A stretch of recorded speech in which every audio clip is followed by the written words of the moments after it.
Olá, meus nobres, bem-vindos ao canal Espadas e Cinzas. Hoje vou destruir um dos maiores mitos sobre a Idade Média. A ideia de que as pessoas medievais não se banhavam.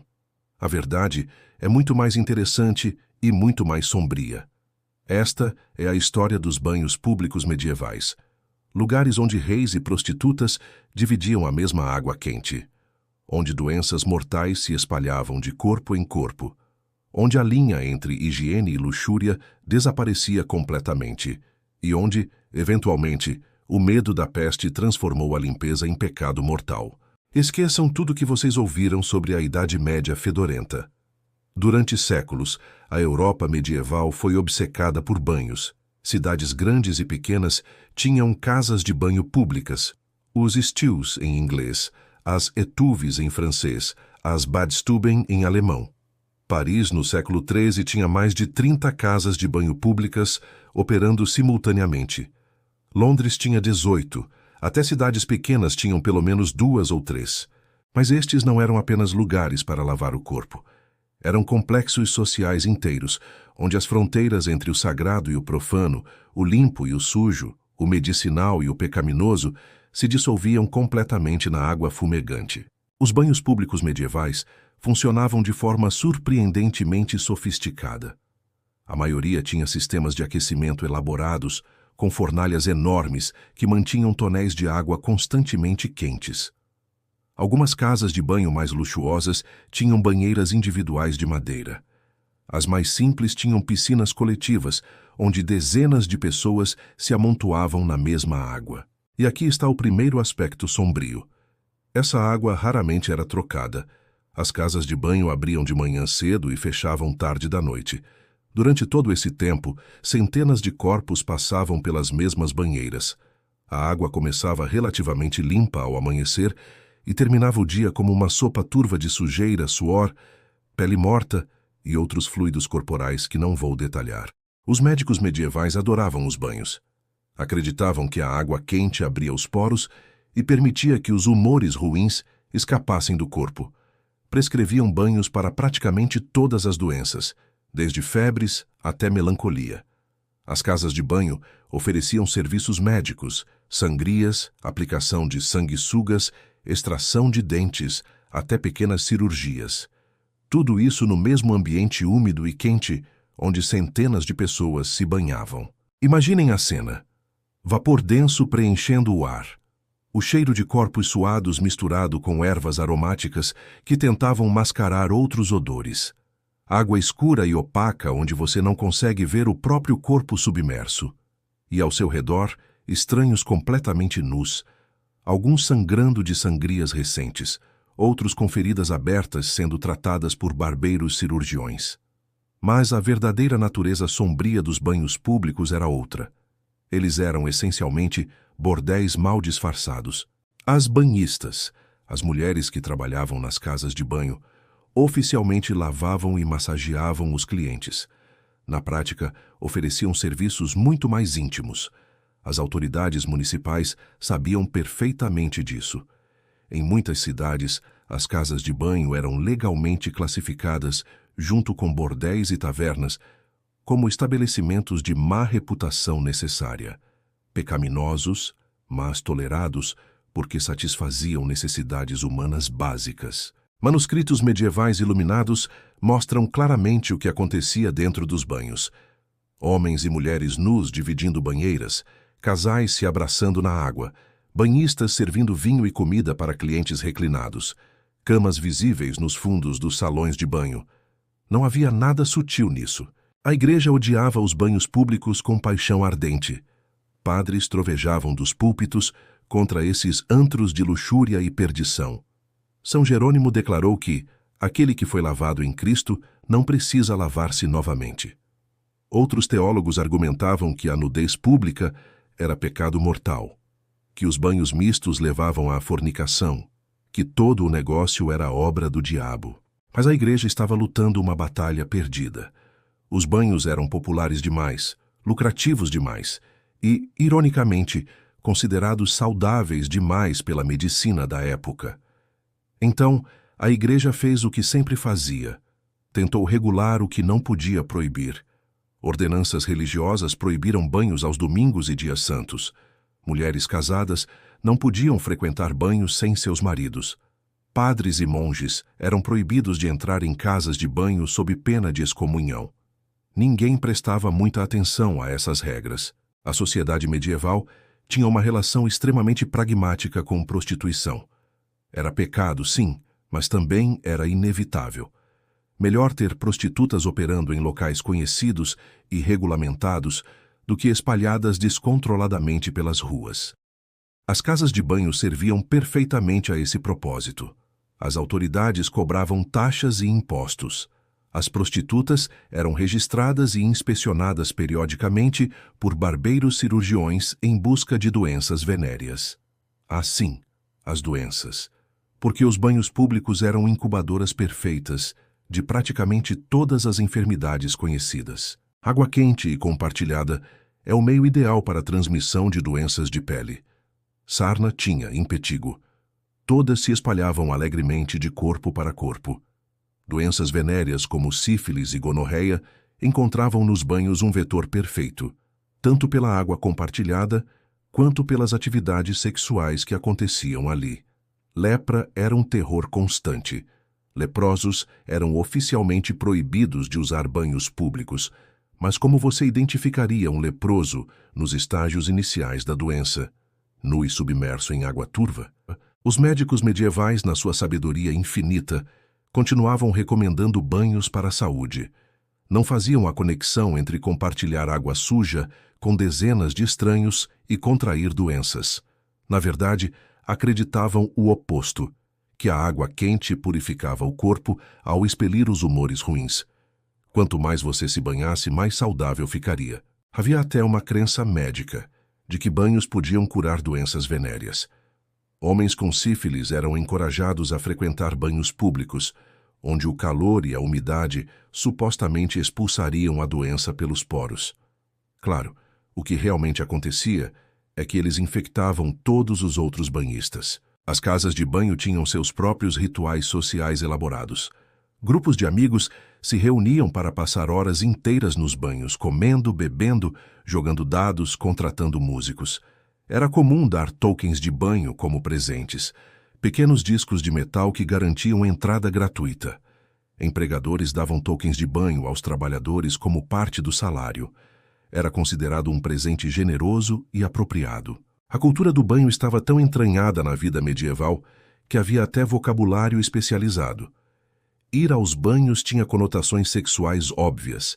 Dizer que alguém trabalha nos banhos era um eufemismo polido para a prostituição. Chamar uma mulher de banhista era simultaneamente uma descrição profissional e um insulto velado. Mas então veio 1348. A peste negra chegou. A peste não se importava com banhos ou falta deles, mas os médicos medievais, desesperados para encontrar explicações, desenvolveram uma nova teoria. Os poros abertos eram perigosos. Se a água quente abria os poros, então durante uma epidemia, esses poros abertos permitiriam que os miasmas, os ares venenosos que supostamente causavam a peste, entrassem diretamente no corpo. Banhar-se de repente tornou-se potencialmente mortal. As casas de banho começaram a fechar durante surtos de peste. Depois começaram a fechar permanentemente. A combinação de medo médico, pregação religiosa contra a imoralidade e o colapso econômico geral causado pela peste foi fatal para a indústria dos banhos. Em 1400, Paris ainda tinha 30 casas de banho operando. Em 1550, tinha apenas 3. Em 1600, praticamente nenhuma. O padrão se repetiu por toda a Europa. Uma cultura de banho que havia existido por séculos simplesmente evaporou em poucas gerações. E aqui está a suprema ironia. A Idade Média, que todo mundo imagina como uma era de sujeira e fedor, era na verdade relativamente limpa. Era o início da Era Moderna, o Renascimento, a época que consideramos mais civilizada, que foi verdadeiramente imunda. Dos séculos XVI ao XVIII, a Europa abraçou uma cultura anti-banho com fervor religioso. A água era considerada perigosa. Médicos aconselhavam as pessoas a nunca se banharem completamente. Apenas lavar mãos, rosto e talvez pés ocasionalmente. A roupa limpa era considerada suficiente para limpar o corpo ao absorver o suor e a sujeira. A nobreza do século XVII usava perfumes pesados não por vaidade, mas por necessidade desesperada. Versalhes, o palácio mais luxuoso da Europa, não tinha banheiros adequados. Pessoas defecavam em cantos e corredores. O cheiro era tão insuportável que a corte francesa se mudava periodicamente para outros palácios, apenas para deixar Versalhes arejar. Luís XIV, o Rei Sol, o monarca mais poderoso da Europa, tomou apenas 3 banhos na vida inteira, e ele foi considerado excêntrico por isso. A maioria das pessoas nunca se banhava completamente. Compare isso com a Idade Média, quando até camponeses pobres podiam pagar alguns centavos para usar os banhos públicos uma vez por semana. Quando cidades mantinham múltiplas casas de banho como serviço público essencial. Quando se banhar regularmente era considerado normal, saudável e socialmente esperado. A perda da cultura do banho teve consequências terríveis. Doenças de pele proliferaram. Piolhos e pulgas infestavam todas as classes sociais. O tifo, transmitido por piolhos, matou milhões. A sífilis, que havia sido relativamente contida quando as pessoas se lavavam regularmente e prostitutas eram inspecionadas, explodiu em uma epidemia devastadora que desfigurou e matou milhões nos séculos XVI e XVII. Levou mais de 300 anos para a Europa redescobrir o que a Idade Média já sabia. Banhar-se regularmente é bom para você. A reabilitação do banho começou apenas no século XIX, com a descoberta da teoria dos germes e o movimento de saúde pública vitoriano. Cidades construíram banhos públicos novamente, mas desta vez estritamente regulamentados, segregados por sexo, com água limpa trocada regularmente. Sem prostituição, sem álcool, sem o aspecto social dissoluto que caracterizava os banhos medievais. Hoje, quando visitamos ruínas de casas de banho medievais, e muitas ainda existem, especialmente na Alemanha e Suíça, é difícil imaginar o que aqueles lugares representavam. Eram mais do que locais de higiene. Eram centros sociais, clínicas médicas, bordéis, restaurantes e centros de entretenimento, tudo em um. Eram lugares onde todas as classes sociais se misturavam, literalmente nus na mesma água, onde comerciantes ricos dividiam banheiras com artesãos pobres, onde prostitutas atendiam tanto mendigos quanto nobres, onde a hierarquia social medieval, normalmente tão rígida e imutável, se dissolvia temporariamente no vapor e na água quente. Os banhos públicos medievais eram, em sua essência, profundamente democráticos. E talvez seja por isso que tanto a Igreja quanto a aristocracia posterior ficavam tão desconfortáveis com eles. Eram lembretes constantes de que, sob as roupas e títulos, todos os humanos são basicamente iguais. Todos suam, todos cheiram mal, todos precisam se lavar, e todos carregam doenças que não respeitam fronteiras de classe. A história dos banhos públicos medievais nos ensina algo importante sobre como julgamos o passado. Temos essa narrativa confortável de progresso linear, a ideia de que a humanidade está constantemente melhorando, evoluindo de eras sujas e brutais para nossa modernidade limpa e civilizada. Mas a verdade é muito mais complicada. A Idade Média tinha banhos públicos sofisticados. O Renascimento os abandonou por medo e superstição. A Era Moderna ficou imunda por séculos, antes de finalmente redescobrir a higiene básica. O progresso não é uma linha reta. É um zigue-zague bêbado através da história, onde às vezes a civilização avança e às vezes retrocede catastroficamente. Os banhos públicos medievais eram imperfeitos, eram sujos por padrões modernos, eram centros de prostituição e doenças venéreas. A água compartilhada espalhava infecções, mas pelo menos existiam. Pelo menos as pessoas reconheciam a necessidade básica de limpeza corporal. Quando a Europa abandonou os banhos após a peste negra, não foi por ter desenvolvido algo melhor. Foi por medo irracional, teoria médica equivocada e pregação religiosa contra a imoralidade. A civilização não avançou. Ela regrediu, e levou séculos para recuperar o terreno perdido.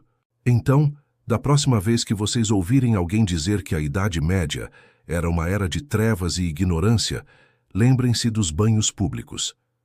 Lembrem-se que nossos ancestrais medievais entendiam algo que seus descendentes civilizados esqueceram: que limpeza corporal é importante, que se banhar é saudável, que mesmo as necessidades mais básicas e baixas da humanidade merecem reconhecimento e acomodação social. Os banhos públicos medievais eram lugares de contradição, sagrado e profano, limpeza e sujeira, cura e doença, moralidade e pecado. Todas essas oposições coexistiam na mesma água turva e fumegante. Talvez seja por isso que eles nos fascinam tanto. Porque são lembretes de que a natureza humana não mudou tanto assim. Ainda buscamos limpeza e prazer. Ainda tentamos curar nossos corpos. Ainda lutamos com a tensão entre nossas necessidades físicas e nossos ideais morais. A única diferença é que agora tomamos banho sozinhos, em banheiras privadas com água limpa. E honestamente, meus nobres, isso é provavelmente melhor para todos os envolvidos. Se você chegou até aqui, nobre espectador, agora conhece a verdade surpreendente sobre higiene medieval. E há muito mais história sombria e fascinante onde isso veio. Execuções públicas que duravam dias inteiros, superstições medievais aterrorizantes, os horrores reais das cruzadas. Se você quer mais histórias das trevas medievais, se inscreva no canal e ative o sininho. Toda semana eu trago um novo mergulho nos aspectos mais sombrios e fascinantes da história medieval. Deixe nos comentários qual tema você quer ver no próximo vídeo: a Inquisição, os métodos de tortura, a caça às bruxas. E se você conhece alguém que adora a história dark, compartilhe este vídeo. Quanto mais nobres reunirmos nesta mesa redonda das trevas, mais histórias poderei trazer das sombras do passado. Até a próxima imersão nas águas turvas da história, meus nobres. E agradeçam aos céus por viverem na era dos chuveiros particulares com água limpa.